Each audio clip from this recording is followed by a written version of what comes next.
The following teaching is part 10 in a 20-part series by Dr. Ken Boa titled, Answering the Tough Questions About Life and God.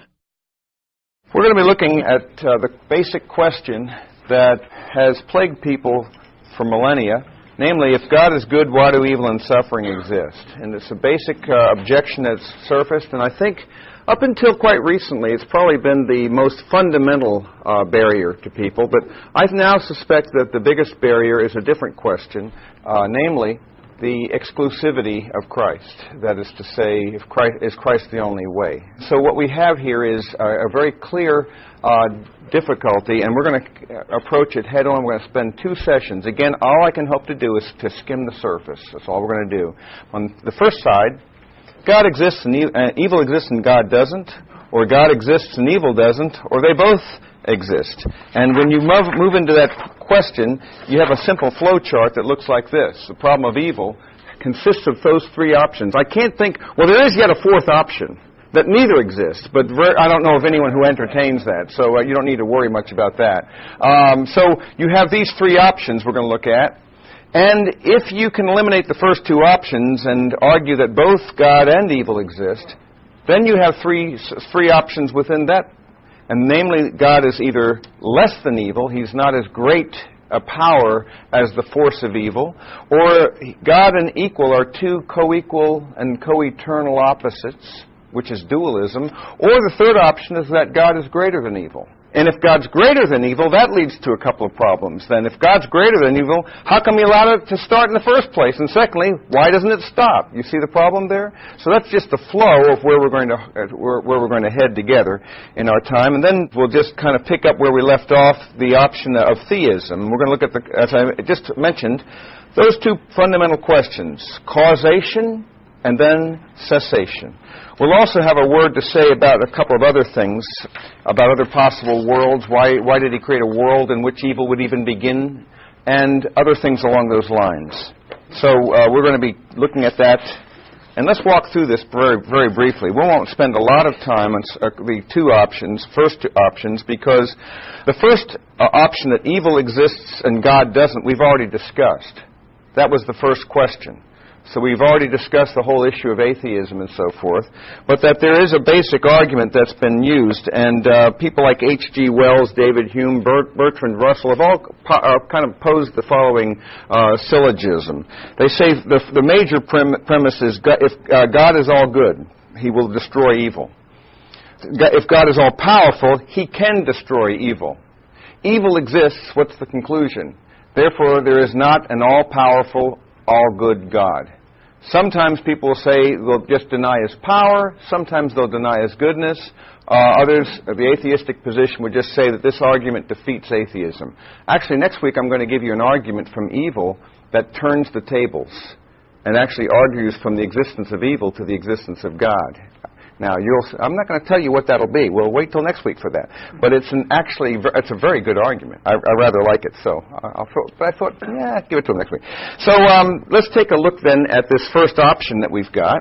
This evil exists and God doesn't then is the basic question you've got here is a false assumption that God should have destroyed evil by now, and he has no good purpose in allowing it. That's what this basic objection assumes. There must be a whole library that you could fill with books that discuss the problem of evil and philosophy of religion, apologetics, and so forth. So once again, I'm just going to kind of scratch the surface, but basically the solution as I see it to this particular issue of atheism and this particular outline where they say if God's good, he wouldn't want it, and if he's all-powerful, he could eliminate it, but evil exists, therefore he's not. It's really the solution's understanding that God could have a purpose in allowing evil, and also that God will ultimately defeat evil when it is appropriate, and that there could be some purpose that we can have in God's allowing evil. But we'll look at that in a minute and unpack that a bit more. There's a pantheistic viewpoint, kind of an Eastern-oriented viewpoint that essentially denies the existence of evil. Now, there are certain forms of Hinduism, Vedantic Hinduism, and also there's something that was found its origin in our own country that denies the existence of evil. Can anyone think of what that is? Christian Science, yeah. So you have those views. In fact, the evil cultural idea is that there's a relativistic idea, there's no absolute whatsoever, so we can redefine what that might be. But the Christian Science religion, as many of you may know, actually denies the existence of evil, it denies the existence of death, it denies the existence of pain. Now, the problem is, though, people's experience of those three things is rather persistent. And so one needs, therefore, to find some way of accounting for this uniform human experience in the face of those three. And one can say, well, it's all an illusion, you see. Malicious animal magnetism's the culprit, as Mary Baker Eddy used to put it, whatever on earth that is. But the point here is that there is the appearance of evil, but not the reality. I recall living in Dallas at an apartment building where it was across from SMU, and the woman who ran this building, her husband was dying of a form of cancer, but because they were Christian Scientists, she refused to allow him to go to a physician. Ultimately, he did, in fact, die. I don't know what you do at a Christian Science funeral. I'm not quite clear. Because you don't want to, you probably don't want to have one, because you'd then have to admit somebody died. So I'm not clear about that idea. But the bottom line is it's an evil, that there's an illusion of evil. But this persistent illusion, if it rose by any other name, would smell just as sweet. In this case, it's just another name. You're just kind of renaming this, because the illusion of evil, of course, would be an evil of itself. So you can never quite get around this problem here. There's always something to be battled, what that bad thing is, and so forth. People, by the way, cannot live consistently with this, as you can well imagine. It's really an impossible thing to eliminate. All you need to do, really empirically, is to open up something you get every day. The newspaper. It doesn't take long to read about rapes and murders and violence and wars and so forth to get some empirical evidence. Only one day's sample would be sufficient. By the way, that's why it's been said, if it bleeds, it reads. If it's bad, so if it's bad news, it's good news in that sense. You see, that's what you rarely find a lot of press about things that were nice and well done, except for some cute human interest stories every so often. But basically, we have an appetite for that sort of thing. I think that there's a sort of a psychic voyeurism on human pain that's involved with this whole thing, but that's another story. That might account for the new shows like Cops and police chases and bizarre and strange things that take place. People kind of maybe feel, well, I know I'm bad, but I'm not that bad. So I'm not sure what the psychology is behind that. Then there's the finitist position, which would say, let me go from there. Let me see. The evil, God exists and evil exists, and that if both exist, then you have God as less than evil, which is the finitist position. I say finite because God essentially is not infinite. He's not all powerful, but rather he is bounded. And because he's bounded, essentially he would like to help out, you see, but the problem is he isn't all powerful, because if he's all loving, the argument would go he would destroy evil. If he's all powerful, he could. Evil's not destroyed, therefore he is all loving, but he's not all powerful. What's the popular book that talks about that argument? You've all probably heard about it. Right. Rabbi Kushner lost his son, and in the process wrote a book dealing with the painful experience he had. And for him, there was a dissonance between his view of God and the possibility that such a God could allow evil like that to take place. So his solution then would say essentially that God's hands are tied. He really would like to help, but evil's a bigger thing. Usually there's a variation of this view. The variation is that eventually, though, perhaps humans can help him out, and that's not a real likelihood. Humans are only adding to the problem. Last time I checked, not really a part of the solution. But in any case, if God's had all this time to solve the problem and hasn't done so yet, what's your confidence that he'll be able to do so in the future? There's not a whole lot of hope in this viewpoint if he hasn't been able to do it yet. So your problem here is that you have a very deficient view of God. Really not a God worthy of worship, but more a giant creature than the infinite and omniscient, omnipotent God of Scripture. And again, the solution, I'll be saying, is really having to do with the source of evil and God's purpose in permitting evil. Is it possible that there could be a purpose in permitting evil that at first would not be obvious, but could be in the mind of God, and that God will ultimately defeat evil? So that brings me to the next viewpoint, that God is equal to evil. There's sort of like an alternative that says that dualism, Zoroastrianism had this view, essentially, that you had an ultimately evil being and an ultimately good being, and these beings being co-eternal opposites. The premise basically was this, that nothing can be the source of its opposite. And light can't be the source of darkness, and vice versa. And the second premise is that evil is a thing, and if God were the only eternal source of things, He would create evil. If He created evil, then He's not good. You see the argument there? So the answer to this is that your premises are incorrect. The premise, for example, is that nothing is the source of its opposite. I have a few comments to make about that. There's nothing, I could say, for example, that there is, just because we have opposite doesn't mean there's a first cause opposite for each. For example, take the concept of fat and thin. Although they're opposite, it doesn't say, therefore, that there's some kind of eternal fat as opposed to an eternal thin. You know, there can be opposites without having one causing the other thing.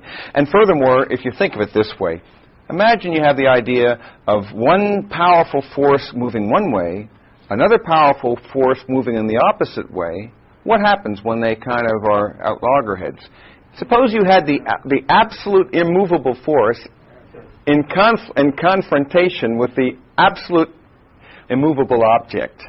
You're tracking with me here? This force is irresistible, and the object's immovable. Okay, what are your options? Either the object doesn't move, and therefore then the force was resistible, you see, after all, or the object does move, and therefore it wasn't absolutely immovable. You can't have it both ways. And really, even behind most dualisms, there's the notion that one will eventually win out. So this is really another issue that you can have with this. And furthermore, one of the other problems with this view is the supposition that evil is a thing. I'll comment on that in a minute.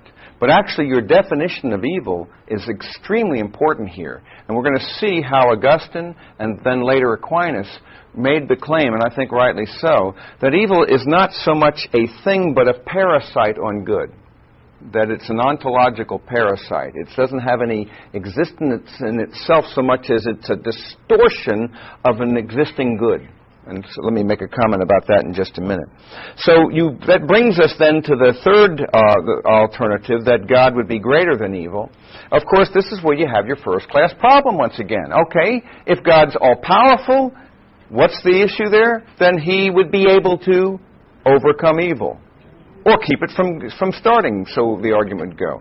If God is all-loving, what would be your conclusion there? He would want to defeat. He wouldn't want evil. Would you all agree with that? Evil exists. Both God and evil exist. Your conclusion, then how can it be that God's all-powerful and all-loving? So this is what we're going to be looking at, and particularly focusing on these two issues, the causation of evil and then the cessation of evil. And there's also another issue in between. It's the continuation, but really that's kind of a subset of cessation. How did it start? Why is it continuing? And why doesn't it stop? What could be possibly the reason why God, if it started, wouldn't have stopped it right from the get-go, rather than let this cancer, this disease, spread throughout the cosmos? Now let's take a look at this, and I'm going to be talking about several things along this way. And we're going to talk about the definition of evil.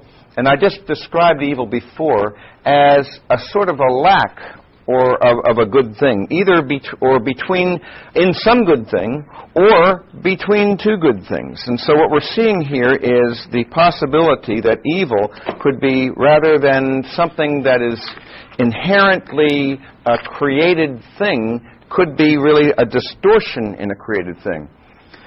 You see, the solution is that God is the source of everything in the universe, but God is not some thing or substance, and therefore God did create all good things, but He didn't create evil. This would be the idea in Genesis 1. You recall in the Genesis 1 account, When he shapes and fills the earth, what do you see in the progression? At the end of each day, what's the statement? And it was good.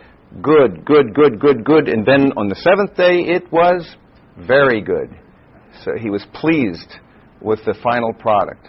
The consummation of his creation was the creation of humanity. And he said that was very good. Please understand then, according to the biblical vision in Genesis 1 and 2, something has radically changed in the human nature. Because when we come to Genesis 3, something dramatic occurs. It's called the fall. And the Genesis 3 account of a moral agent making the choice of self versus God, self over God. My will be done rather than thy will be done. This fundamental choice then makes all the difference and has profound rippling consequences throughout the corridors of time. And in a very real sense, then, all of us inherit that. All of us have, in one way or another, been a part of this. This is a disease that spread virtually from generation unabated to the next generation, and so on down to the present time. And one of the things that we observe in human nature when we look at people is that you never have to teach a kid to say me and mine. Have you noticed this? Never teach them that. What do you have to teach them to do?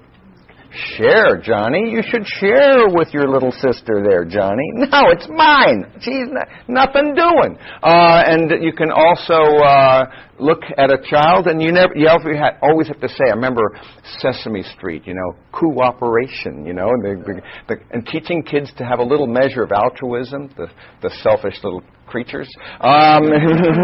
Turns out we are just as selfish, only we're sometimes a little bit more subtle about that. You see, we're just more painfully obvious with the kids what's actually writ large on human nature all the way across the board. As we've said many times, in my view, the fundamental problem with any relationship comes down to this one word, selfishness. At the end of the day, the basic root cause of problems in any relationship, whether it's marriage, friendship, parenting, you name it, is going to come down to the issue of selfishness. My will over your will. Or my desire to change you, of course it's for your good, to correct you, to modify your behavior, that sort of thing. You see how this works?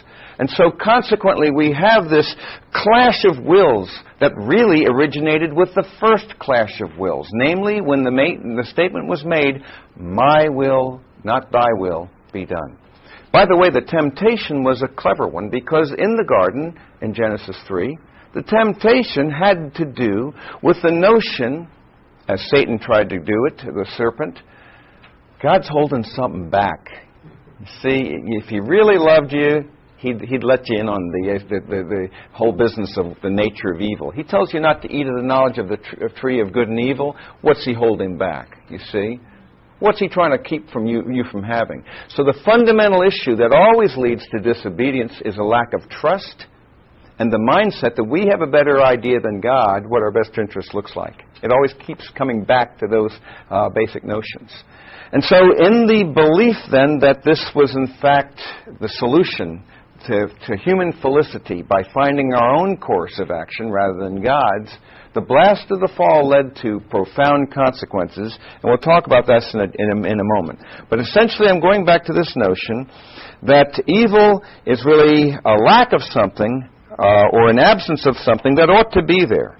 For example, sight in humans, the fact that a stone has no sight is not problematic, but the fact that a human might not have sight when they were designed to do so would seem to be some kind of a lack of a good that could otherwise have been there. That there is a corruption of good, that, as I said before, evil really becomes a parasite on being, an ontological parasite. It derives its existence from that. So that you have sickness as really a lack of something. What's the lack? It's a lack of good health. It's taking something in distortion, some kind of a malfunctioning, some dis-ease is going on. Or if we can think of it, it's not merely a negative, unreal thing. Unhealthy, we could say, what other words do we use? We say unsanitary, unreliable, he's uncivilized, he's unkind, he's unloving, impatient. All these are terms we use to describe evil things.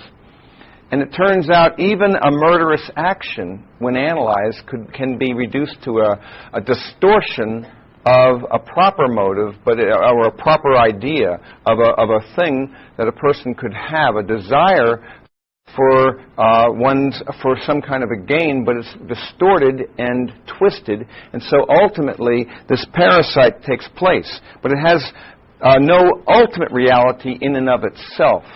When you think about the idea of a rotting car, there's no such thing as an absolute rotting car. Once you run out of metal, there's nothing more to rot. A corpse the same way. This sort of idea of this parasitic notion was then seen that evil was a privation, either in a good thing, or a privation or a lack between two good things, for example, in people. The lack of harmony and concord and goodwill and shalom. Something's missing. Something is not there that ought to be there. So that if this is true, evil then is the negative and good is the positive, but they're both real. But evil is a real lack in some good thing. And therefore, looking at this way, we can see that God is not the one who is accountable for its existence. And we go further, where then did it come from? And we can say that the source of evil really has to do with the free will defense that's been used since the 4th century. And the free will defense then makes the claim that there's always a choice, and the most fundamental thing about you and me, the thing that really makes us most in the image of God, is that we're moral agents whose choices really do shape reality. That it's not a sham.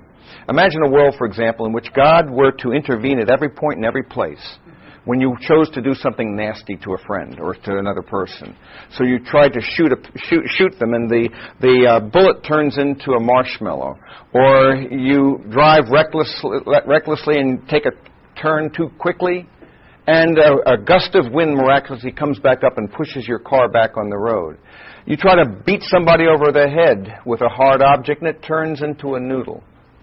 Now, such a world, then, would have the appearance of choice, but not the reality, because such choices never have consequences.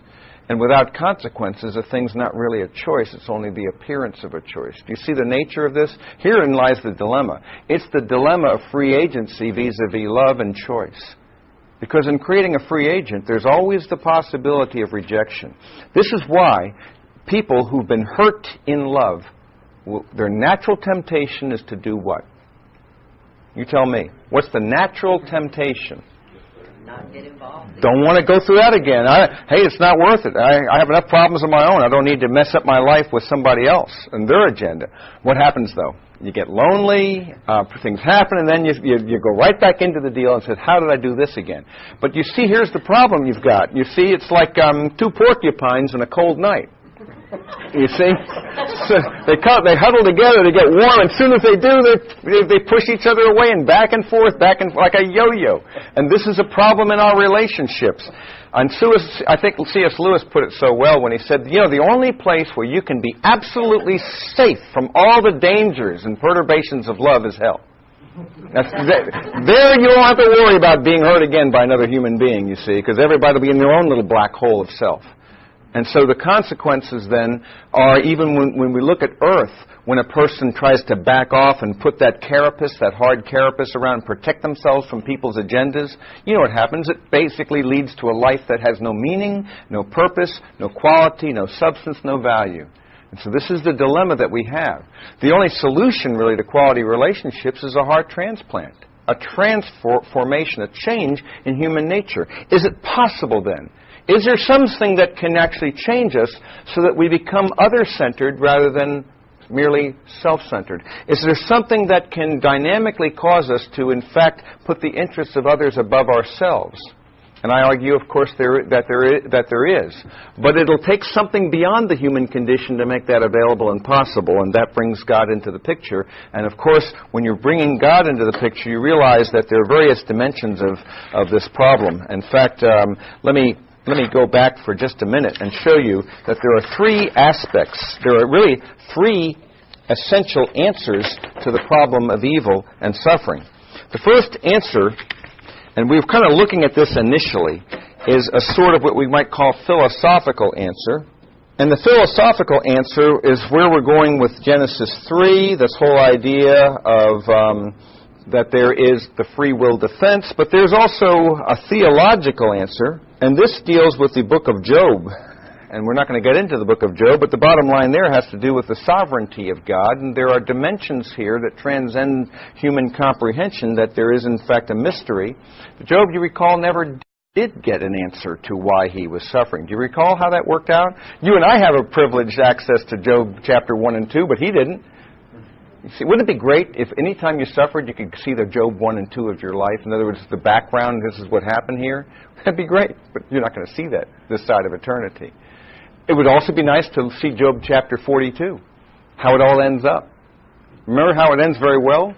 Not that the book is making the claim that it'll always be well on this planet, because you're not really home until you are in your heavenly home when you're a follower of Jesus. But the ultimate idea is that all be well. It'd be nice to have it bookended like that, but the book itself shows us that Job's understanding was actually in between, and that he didn't have a full orbed grasp.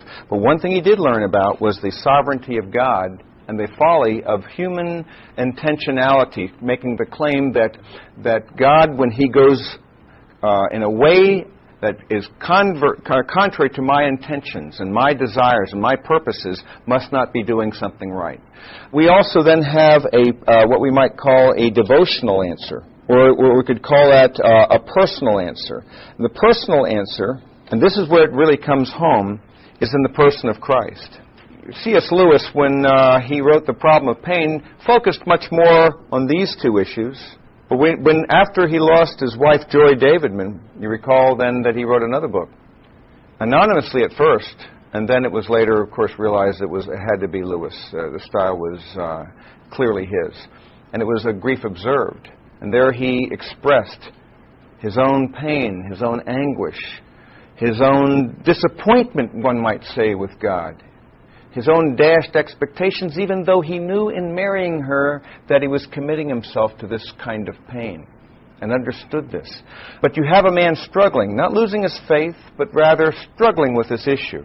And I'll tell you this, when you want to deal with the philosophical problem, these things are helpful, but when it comes down to your own personal suffering, when you deal with those issues, then the idea that there is a God who understands the human condition because he entered into it. The idea that we do not have an unfaithful high priest, but a faithful high priest who has suffered just as you and I have, who's entered into the human condition, who knows what it's like to be rejected, who knows what it's like to be abused and beaten and bruised and spit upon and mocked and finally killed by those whom he loved. You understand the idea then that God can empathize with our condition because he entered into it, and we'll see, underwrote the cost himself, so that it would become possible then for us to actually enjoy a right relationship first with him, and then with ourselves by consequence, and then as a result, the ripple effects would be then a right relationship with other people. It was Thomas Merton said that the human condition can be summarized really in two sentences. In one sentence is that we do not have peace with ourselves because we do not have peace with God, ultimately.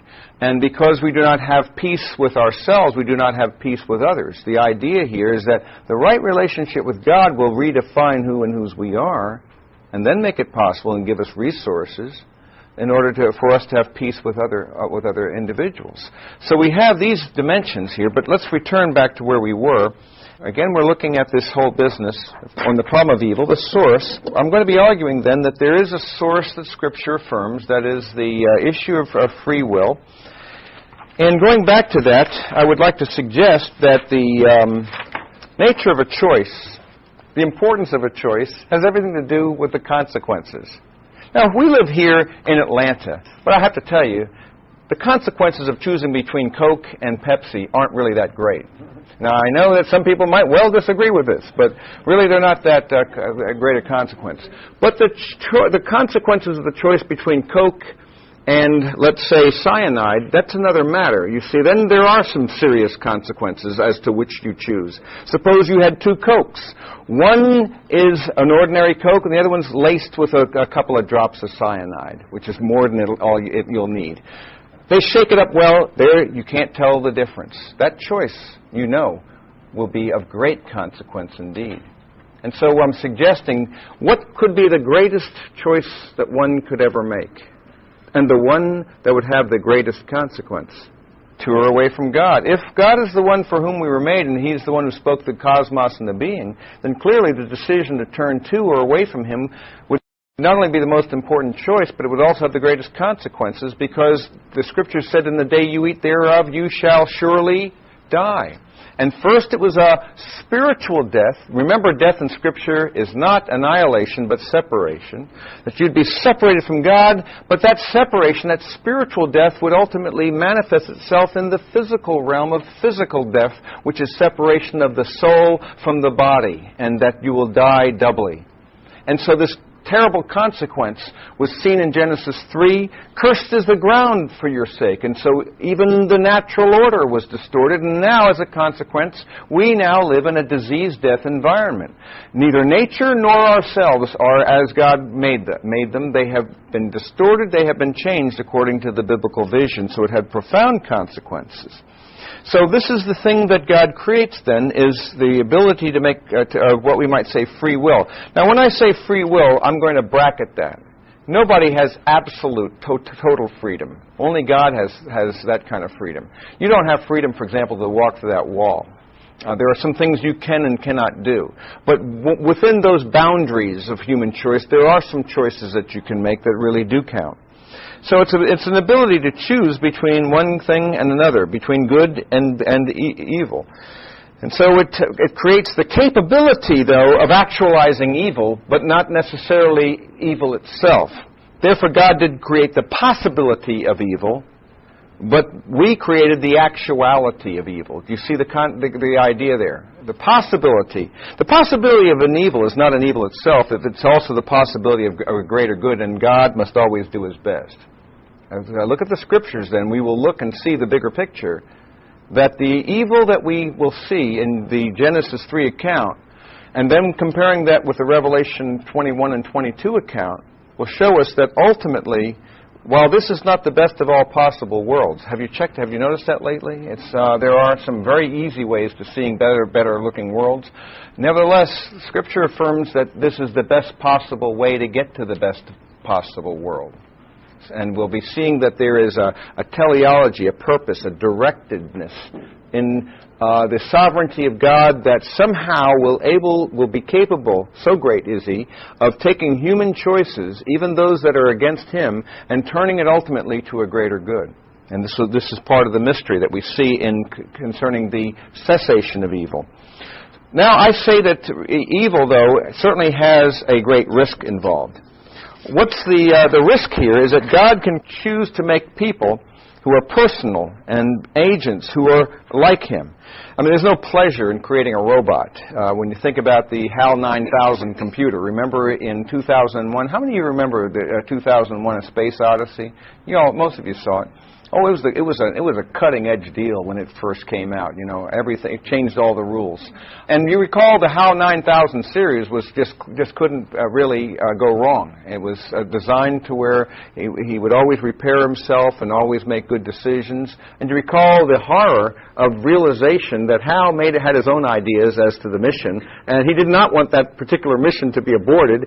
And if these people decide to abort the mission, he'll abort them first. You recall that? And was rather successful in doing that. Turns off the life support devices for those who were in suspended animation. Then he proceeds to prevent the pod from coming back in. Remember, open the escape door pod. Hal's silent. Remember that whole business? Hal comes in. So when he finally does get in there, he says, he starts, remember, pulling out memory sequences. Stop, Dave. Stop. Stop, Dave. Dave, you're making a mistake, Dave. But you see this horror of this idea of creating a creature, or as it were, an artificial intelligence that can make its own decisions. Well, you think you already have one. It's your personal computer. So you think. All that is, though, it's simply doing what you're telling it to do. You make the blunders, or the software has the blunders. All kinds of glitches are going on there. But please be assured, the thing really doesn't have a maniacal intention to destroy your life. Your computer really doesn't have that kind. I know we attribute that to our computers, just like we want to kick the thing and so forth. There's a plot against us. But the reality here is that we have a lot of literature, the Gollum legend, for example, and the Frankenstein idea, and lots of other images of creation of something that goes wrong, something that becomes uncontrollable. And what that, I think, really goes back to is the creation of an agent that really can respond or in acceptance or rejection. So if you stop and think about this, that can be somewhat frightening. But on the other side of the coin, suppose you create a being that has no option but to say, I love you.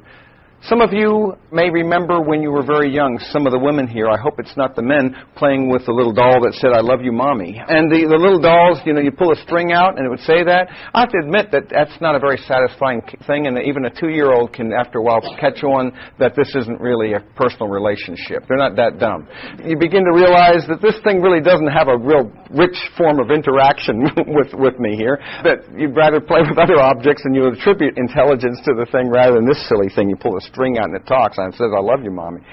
The point here is that that kind of relationship, wasn't there a movie like The Stepford Wives? Remember that deal? That's a scary thought. Remember that? Yeah. So they always perfect, always look just great, everything's neat as a pin and so forth, and there's no relationship at all. You can begin to see that's not a satisfying relationship either. There's no relationship at all when there cannot be any possibility of rejection or a different perspective or turning away. That's the risk of love. So I claim then that in creating free will, that God permits people to choose this, and He permits some evil, but He never promotes this evil. The permitting of some evil is not an evil, but if God can achieve a greater good, and God always must do His best. So we go on to another thought, and that is the problem of free will. Question: what caused Lucifer to sin? I mean, he didn't have some serpent hanging around telling him about God holding back. Remember, you see the problem? And I have to say that he had no imperfection from within and no temptation from without. The answer is that there isn't any real clear answer. It's a mystery. The mystery is most clearly mentioned in Ezekiel 28 when it says, you corrupted your reason by virtue of your splendor. And that because of your beauty, your pride lifted you up. And you actually entertained the illusion that you could actually compete against the living God. So that you were your own beauty. And I have to believe that this, what he's called a covering cherub. If this is true, then, if Ezekiel 28 can properly be attributed by extension or application to this being, that Satan was of the order of beings called cherubim, and that he was, I suspect, the most powerful being God had ever created, the most intelligent. Someone once described him as tastefully dazzling. Not a bad way of putting it. That he was exquisite and had the illusion. But frankly, he sinned because he used a good thing, his free agency, and chose to rebel against God. And we have a bad relationship between two beings, an infinite and a finite. But let me go on to another thought. And that brings me to the next stage here, if I can find my little sheet. This thing has a way. I tell you, the thing has a mind of its own. It's evil. The purpose of evil. Why does God permit it, then? Is it possible? I mentioned earlier that the solution was that there could be some good purpose, and that the other assumptions are that there can be no good purpose in evil. I say that there are three reasons. One is that some forms of evil preserve human freedom. Some evil, as we've seen, is the result of our own free choices. So when we can think about this, this can be caused by a person taking drugs. It can become overeating, under-exercising, any number of things. Bad decisions that we make can lead to a good deal of pain. I think we're all aware of that. Nobody gets up in the morning wanting to shoot themselves in the foot. But at the end of the day, you've shot yourself in the foot. How did it come about? Some forms of evil prevent greater evil. And in the idea that, by the way, but before I go back, going back to preserving human freedom, most evil is the result of others' free choices. If you combine the result of your choices with the result of others' choices, you have a pretty powerful combination. Now, when we think about this, we think about all sorts of things: mugging, hatred, violence, any number of things that you can see in the papers day by day. I believe, by the way, these two forms, the result of our choices and of others' choices, account for well over 95% of all evil, and possibly close to 99% of evil. There are some forms of natural evil as opposed to moral evil, things like volcanoes, earthquakes, mudslides, things like that cause people to die. And I take it that those actually can be attributed to a variety of things. In fact, many of them are attributable to human choices once again. The choice to stay in a place that's known to be dangerous. I got to tell you, you're playing with fire when you're living on an earthquake fault. Because there's going to come a point where it's going to happen. It's not a question of if, it's just a question of when. Building a house on certain beaches that are known to be very, very volatile and so forth, you're taking a chance. Now, and eventually, maybe you may not in your lifetime, but eventually, some places aren't good to live in. And there are some other choices as well that people make, that are consequences of ancestral choices and so forth. So even a lot of these can be that. But be that as it may, preventing greater evil. Some evil warns us of greater physical pain. Can you give me an example of that? Greater physical pain. Can you think of any? You start to touch a stove, and it's incredible. Your hand's moving before your mind's even aware of it. I mean, impressive, the reflexes we have. You need them that fast, because if by the time you smell the smell, oh, this is not a good thing. This is why it turns out that leprosy is a terrible disease, because leprosy involves the lack of being able to feel pain. We thought previously that leprosy was some kind of a degenerative disease in the sense that it made the fingers fall off and that. But it turns out the fingers are getting burned or numbed, or people are going blind because they do not feel pain when you and I feel pain. Again and again, it will happen in some countries that a person could be putting scalding hot water in their eyes and not even knowing it. There are all sorts of things. People whose fingers are being chewed off at night by a rat, and they are not aware of it. And I'm not making, these things happen. And my point here is that leprosy is a thing that eliminates pain. You'd think, gosh, I wouldn't want any pain. But frankly, you probably do want some pain. Because without pain, you're not going to be aware of when you're really in trouble, you see. And this is the issue here. How about, for example, chest pain? Or suppose you really hurt your ankle and you now can't walk on it without great pain. This is a good thing. You don't want to be walking on that. Because if you walked on it, it would traumatize it greatly if you felt no pain, and you'd actually cause it to become far worse than it is. Some evil warns us not only of greater physical pain, but greater moral pain. This is where Lewis says in his Problem of Pain, God whispers to us in our pleasures, speaks to us in our conscience, and shouts to us in our pain.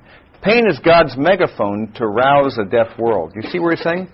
How often do you learn moral virtue through pleasure?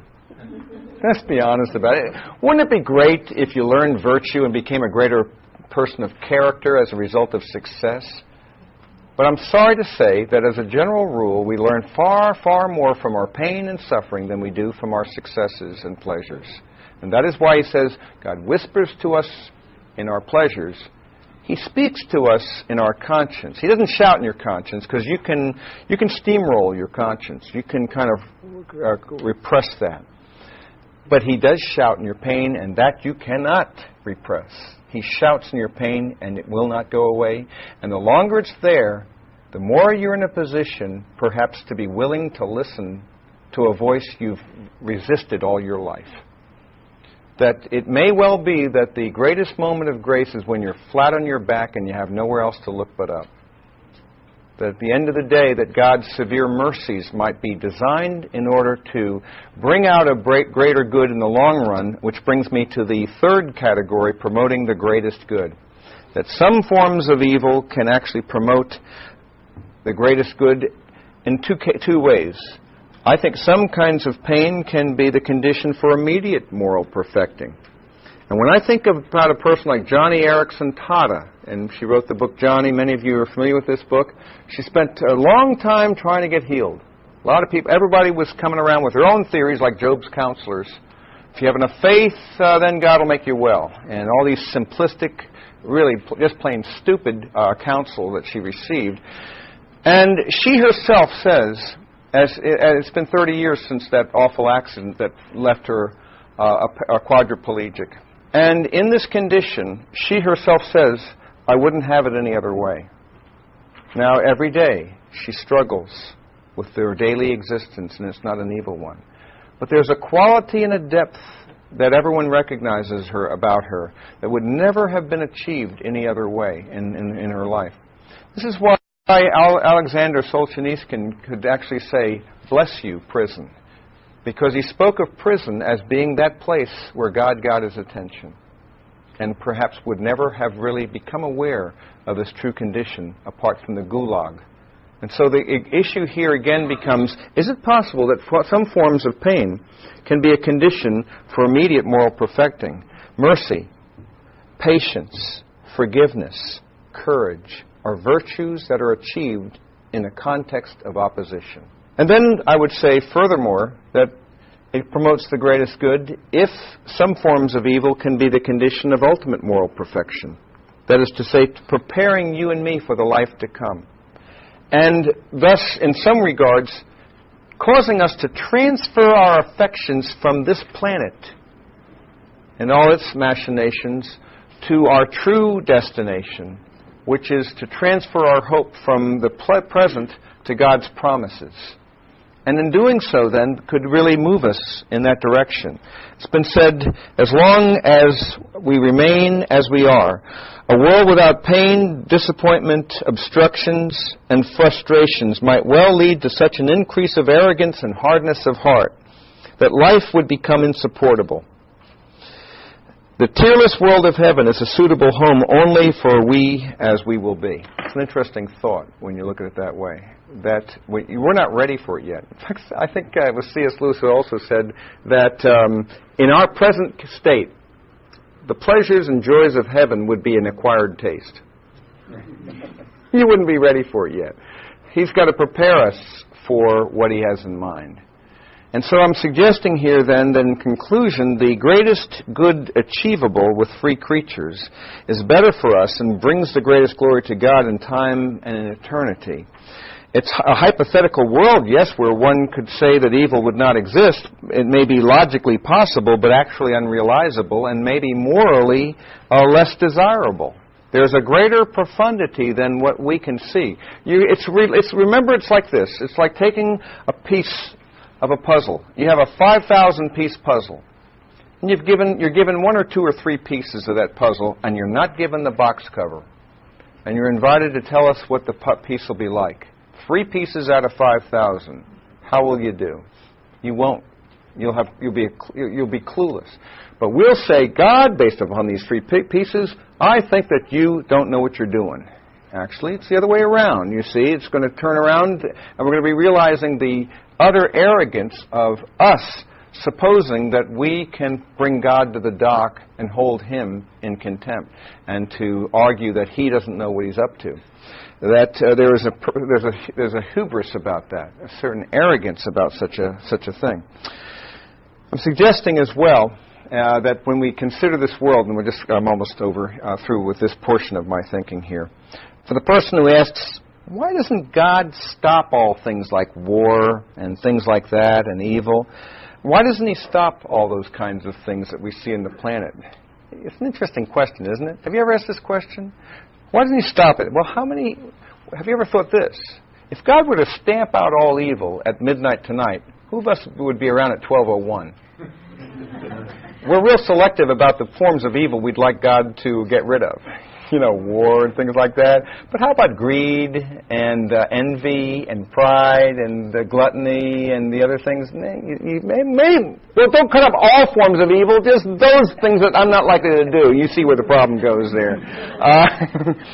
Murder, but have you ever hated someone in your heart? You see where it goes? It gets a little bit more subtle than that. Turns out that criterion by which he eliminates evil would eliminate us. So we must not cry out for justice, but for grace. Ultimately, this is what we need. It's also a comment as well that if God executed judgment uniformly, none of us would survive. And when we think about the real issue, we're going to be saying later next week, is that the real problem of evil is within our own heart. It's easy to talk about what's going on over there. The real problem is, how come I know the better course of action and choose the worse? You see, I have a division within me that's causing a problem. I would also say in the nature, going back to the moral issue, I'll go into that next week. I've worn you out, I think, enough. We'll talk about that. What we'll do next week, here's what we'll do. Next week, I have a word about natural